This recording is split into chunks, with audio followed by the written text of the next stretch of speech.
Hooray! Hello, everyone. Yeah. Everyone's too stoned to come out tonight, I see. Home sitting on that porch. But it's good.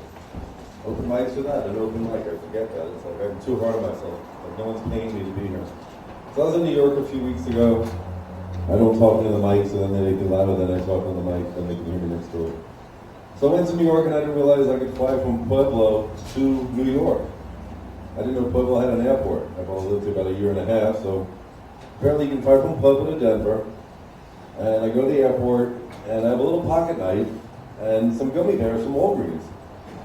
And they say, we need to check these items in your bag. And I figured they fixed me a pocket knife, then they had the gummy bears. They left the pocket knife on the plane. That was interesting. And I had a layover. Then I get to New York and my friend who's supposed to pick me up calls me because he can't find me, I don't see him. He goes, what gate number are you at? I'm like, C. He's like, there's no C, it's 1 through 8. I'm like, what airport are you at? He goes, Kennedy. I'm like, I'm at LaGuardia, you idiot. I'm like, how high are you? You better have a joint when you pick me up in 30 minutes. So he picks me up. Now his name is Adam Friedman, but it's spelled F-R-I-E-D, so it's really a damn fried man. So of course he ended up at the wrong airport. So what's the first thing you think I do when I get off LaGuardia Airport? Astoria, Queens, if anyone's been to New York, you go and get what? Pizza. Up in Colorado, pizza's not the same. So I got high off that pizza. I really did. They thought I probably was high. Because I told them I got high off the pizza and it should be illegal. My friend was just quiet and walked away. Do you ever go to like a restaurant here and they ask for your name? I'm not used to that. Like I went to Taco Bell and they're like, we have a name for your order. And I was like, Sleepy. Like most people can't even name the 7 dwarfs. I named one, who can name the other 6? Wow, everyone's that stoned. I'll just get to the punchline. Everyone forgets Bashful because he's too shy and everyone forgets him. But most people don't know the other 2 dwarfs they were thinking of playing with was Burpee and Farty, which just didn't pass the rated G thing back then. I finally got all my shit together this week. Now I just have a big pile of shit in one place. It's really better spread out. And I organized everything in my house, and I can't find a fucking thing. I literally have a picture of just papers everywhere. When I heard there's a way to plug things in here, one day I had this recording on my phone that won't work, but I'll figure that out one day. Oh yeah, you're talking about dick jokes.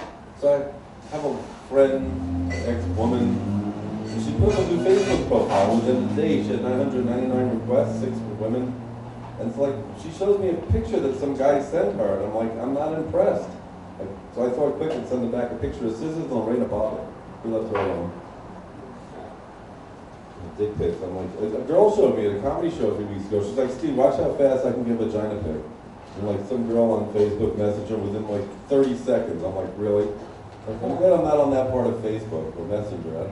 I got one of those today. Some girl, she's like half my age with a kid and like looking for love over the internet. Great. I just picture Igor in Russia going, this one not falling for it. I move on to next.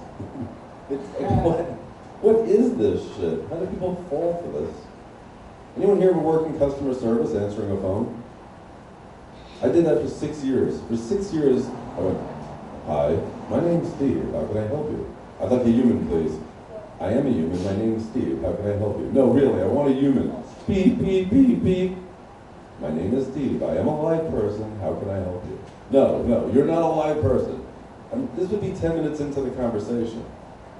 But I did go into that like Captain Kirk or Spock voice. I would wait for them to talk and then stop. And then I would speak and stop. And they really thought I was a computer. It was a lot of fun. And they paid me to do this shit. For me, it was like an acting role. I showed up and one day I went, I'm hi, my name's Steve. Oops, no, can't say that.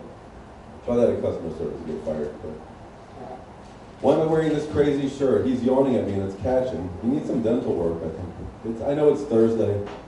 I always think every day is Wednesday. When's this day gonna end? I get it. What was I talking about? Something. I get lost a lot in my brain. I have 3 brain cells left.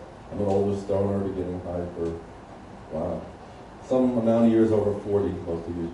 Wow, 15, 16. So I forget shit. Oh, a lot of my friends and relatives, even strangers, tell me I need therapy. because apparently I'm quadrupolar. I go in 4 different directions at once. I think the apocalypse is coming. So I went for therapy, and $60 for the 45 minutes. The first thing the therapist tells me after finding out about me is that I need to quit doing open mics. So obviously I quit therapy because I'm here. It's cheaper. I get more out of it. Get to reflect on myself. You heard there's a flat Earth theorist meeting? I finally got there because I bet they get high and get in a circle. There's a flat Earth theorist meeting in the spring. It's a Monday at 8. Anyone ever been there? I bet they all get high and sit in a circle. So I went, and they do. And I'm like, you can't do this. You have to sit in a straight line. I really pushed them to the edge. They said I can't come back. I mean, how do people believe that shit? The flat Earth. So I call myself the last cat of the Catskills, New York. Anyone ever, New York, Dirty Dancing. My dad was a social director in the Catskill Mountains since I was like 4. My first performance was I'm a little teapot. I do the adult version. I'm a little pothead, short and stout. Here's my bum. Here's my spout. When I get all lit up, hear me shout. I'm hungry. That's the new version. So he went by the stage name for some reason, Lee Sane. So I'm 12 years old, cleaning the pool, my first job for $10 a day in the Catskill Mountains, paying $15 a day to stay there. I didn't know I owed the owner money at the end of the year, cutting Jews. So they announced me, and Stephen Zane, please come to the office. I went, Stephen Zane. Thanks, Dad. So I didn't choose the name, because you don't choose names like that. That's how you get names like that. These are true stories, or based on true stories from what my memory and the 3 brain cells remember. I said that, I did that, this was my taxes, got my shit together. When I moved to Pueblo, I came to Denver to explore Colorado. I partied my ass off. If you find it, let me know. There's signs all across Denver. So I went back, put my 80-year-old mother in a facility. My daughter, 24, packed out 2 cars, 4 cats, and drove west. That was an interesting trip. Telling the hotels we had 1 cat, we had 5. And she'd tell the chambermaids in Spanish, because our white daughter speaks Spanish, not to go in the room because we have a cat. And they won't. It was interesting. Then I get to Colorado, and the whole plan went upside down. So here I am doing stand-up instead of therapy. It's cheaper. I thank you for the time. I'll be back next week. That is a thread. Thank you very much. Yeah. Is it karaoke after? Oh man, I couldn't be a ventriloquist if I tried. Give it up for Stephen Sane, everybody.